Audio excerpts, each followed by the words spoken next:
Magiging sentro po ng usapin ngayong araw sa Senado ang inaasahang pagbubukas ng impeachment proceedings laban kay Vice President Sara Duterte. Naritong balita ni Angel Pastor live mula sa Senado. Angel. Yes, magandang umaga Jade, magandang umaga mga kapartner. Formal na ngang magtitipon ngayong araw, May 18 ang Senado bilang impeachment court para nga simulan itong impeachment trial laban kay Vice President Sara Duterte. Sa liham ni Senate President Alan Peter Cayetano na may petsang May 15, inatasan ang lahat ng senador na dumalo sa session hall ngayong araw, May 18, alas 3 ng hapon. Ayon sa liham, mahalaga ang presensya at pakikiisa ng bawat senador upang matiyak ang maayos at organisadong pagdinig ng impeachment proceedings. Inatasan din ang mga senador na magsuot ng kanilang official robe bilang mga senator judge sa impeachment trial bilang paggalang sa seryoso at formal na proseso ng paglilitis. Binigyang diin din sa liham na tungkulin ng Senado alinsunod sa konstitusyon na agad aksyonan at dinggin ang impeachment case. Samantala, handa na rin ang 11 miyembro ng prosecution panel mula sa Kamara na hahawak sa paglilitis. Kabilang sa prosecution panel sina Jervil Luisro, Ramon Rodriguez, Isabel Zamora, Lawrence Defensor, Shell Jokno, Leila De Lima, Arlene Bagao, Jonathan Keith Flores, Lordan Suwan at Joel Chua. Mga kapartner, matatandaan noong May 13, Miyerkules yan ng gabi, kasabay nga ng naging tensyon dito sa loob ng Senado ay personal na inihatid ni House Secretary General Sheloy Garafil at opisyal namang tinanggap ni Senate Secretary Mark Leandro Mendoza itong articles of impeachment. Mga kapartner, maidagdag ko lang kasi may mga napaulat na naghain ng kanyang resignation letter itong si Senate Secretary Mark Leandro Mendoza, pero wala pa tayong kumpirmasyon na natatanggap mula sa liderato ng Senado, mula kay SP Cayetano at kahit na sino mang Senate official. At yan ang ating aantabayanan ngayong araw sa ating pagtutok dito nga sa magiging impeachment o magiging pag-convene ng Senado bilang impeachment court. At dito naman sa defense team ni Vice President Sara Duterte ay wala rin tayong nakuha pang kumpirmasyon kung dadalo nga ba ang Vice Presidente mismo, kung dadalo siya dito ngayon sa Senado, or kung yung defense team, kung sino ang pupunta sa kanyang legal team. Pero ayon kay SP Cayetano, prerogative naman ng kanyang defense team kung sila ba ay dadalo ngayong araw. Kasi nga ano pa lang naman to, magko-convene pa lang. So mga kapartners, yan ang ating aabangan kasi babasa din kasi sa naging mga interviews kay Attorney Michael Poa nitong mga nakaraang linggo ay sinabi niya na handang-handa naman ang kampo ni BP Sara na ipresenta itong mga matitibay na ebidensya din laban o itong mga ebidensya na handa silang patunayan, itong mga akusasyon, mga alegasyon na ipinupukol nga dito kay Vice President Sara Duterte, mga kapartner. Angel, bago yung inaasang pagtitipon, pagko-convene nga ng Senado bilang impeachment court, may umuugong na panibagong kudita. Yan ba ay possible na mangyari mamaya? Yes, kapartner, hindi natin inaalis yung ganyang posibilidad ngayong araw na magkakaroon umano ng panibagong kudeta. At may mga napaulat, may mga itong si Senator J.V. Ejercito ay itatalaga daw bilang Senate President, pero hindi natin alam ang mangyayari ngayon, mga kapartner. At posible din na may mga napaulat kasi na may mga taga-majority na lilipat sa minorya, kasi may mga napaulat na kinakausap o naman ng mga taga-minorya, itong mga taga-majority para lumipat ng panig at posible na magkaroon talaga ng kudeta matapos itong nangyari nitong mga nakaraang linggo na pagpapatalsik dito kay Senate President Tito Soto, na unprecedented itong nangyari na change of leadership, mga kapartner. At bukod dyan, may mga naitalaga na bang mga bagong chairman sa mga komite dyan sa Senado? Kapartners, sa ngayon ay wala pa tayong impormasyon or wala pang inilalabas na mga listahan ng bagong chairman ng mga komite. Pero as of now ay magkakaroon naman ng magpapatuloy pa rin yung ibang mga hearing dito sa Senado.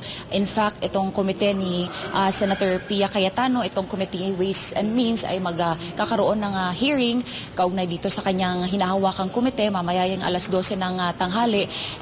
Pero as of now, wala pa tayong nakukuhang impormasyon or wala pang binababang mga listahan ng bagong chairman dito nga ng mga nabakanteng posisyon dito sa mga komite.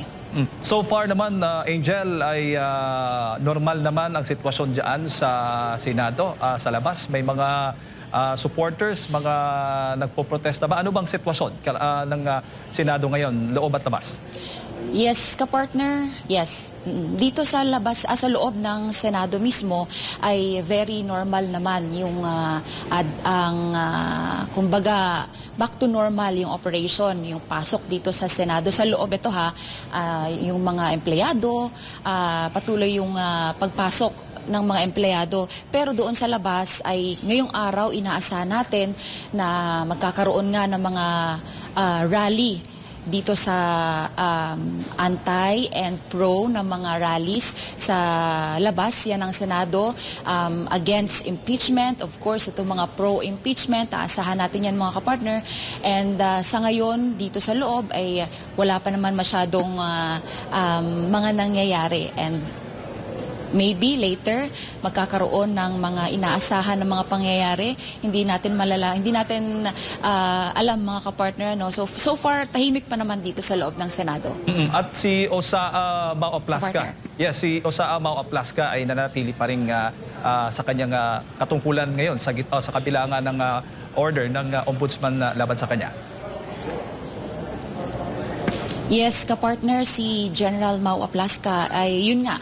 Despite doon sa inilabas or iniutos ng ombudsman na suspension order against sa kanya, ay nanindigan naman itong si Senator or si Senate President Alan Peter Cayetano na mananatili pa rin sa kanyang pwesto bilang head ng Office of the Sergeant at Arms itong si General Mau Aplasca, kapartner.